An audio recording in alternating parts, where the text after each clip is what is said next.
আলাইকুম। আশা করি আপনারা সবাই ভালো আছেন। আজকে মূলত আমার এই ছোট্ট ফার্মটি আপনাদেরকে ঘুরে দেখানোর জন্যই আসলে ভিডিওটি করা। আর এই ফার্মটি আজকে ছোট, ইনশাল্লাহ ভবিষ্যতে অনেক বড় করে দেখার অনেক স্বপ্ন। সো আপনারা যদি আমার জন্য একটু দোয়া করেন এবং পাশে থাকেন, ইনশাল্লাহ আপনাদের দোয়ার প্রেক্ষিতে আমি এই ফার্মটি ইনশাল্লাহ অনেক বড় আকারে তৈরি করতে পারবো এবং মানুষের যাতে কর্মসংস্থান করা যায় ইনশাল্লাহ সেই জন্য চেষ্টা করব।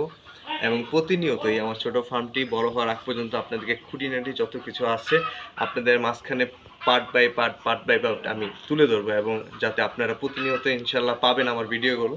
চেষ্টা করবো আপনাদের কাছে তুলে ধরার জন্য। চলুন আসেন আমার সাথে, আপনাকে আমার এই ছোট্ট ফার্মটি আস্তে আস্তে ঘুরে দেখাবো। আশা করি অনেক ভালো লাগবে।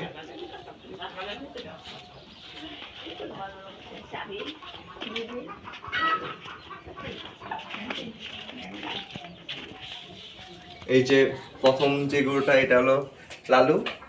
এখানে সবগুলো গরুই কালো, এটি একমাত্র লাল গরু, তার জন্য এই গরুটার নাম রাখা হয়েছে লালু। আর আসলে গরুর ফার্মটি সবসময় পরিষ্কার পরিচ্ছন্ন রাখা লাগে, প্রতিনিয়ত পায়খানা করে বলা যায় না। আসলে সামনের দিকে আমরা আগে পরিষ্কার করে নিই, তারপর আপনাদেরকে সবকিছু ডিটেলস বলি। এটা হলো আমাদের, এটার নাম রাখা হয়নি, নতুন গরু এবং প্রেগনেন্ট। এটা খুব শীঘ্র 10-15 দিনের মধ্যে ইনশাল্লাহ বাচ্চা দিবে, এবং বাচ্চা দেওয়ার পর আপনাদেরকে আমি দেখাবো ইনশাল্লাহ। আসুন আপনি। আর এটা হলো আমার কালাচান, কপালে সাদা রঙ সেই জন্য নাম রাখছে কালাচান। আর তিনিও গেস্ট হিসেবে আসছে, কতদিন থাকবে বলতে পারি না, ইনশাল্লাহ থাকবে। আর এটা হলো আমাদের মুরব্বী, এটা আমাদের সবচেয়ে বয়সে বড় এই ফার্মের ছোট ফার্মটি, এবং সেও প্রেগনেন্ট ইনশাল্লাহ। ওইটার 2 থেকে 3 মাস পর এটাও বাচ্চা দিবে।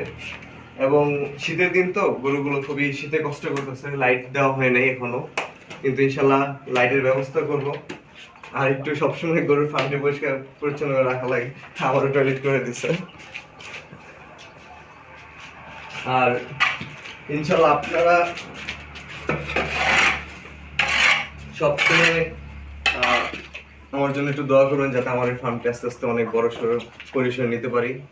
আপনারা একটু পাশে থাকবেন, আর যতটুকু আপনাদের পরামর্শ দেওয়া দরকার আপনাদের কাছে চাবো, ইনশাল্লাহ আপনারা পরামর্শ দিবেন। ধন্যবাদ। ইনশাল্লাহ নেক্সট টাইম এই শীতের মধ্যে দিয়ে কি করা যায় গরুটার জন্য, তা কি করবো ইনশাল্লাহ আপনাদের কাছে তুলে ধরবো। ধন্যবাদ।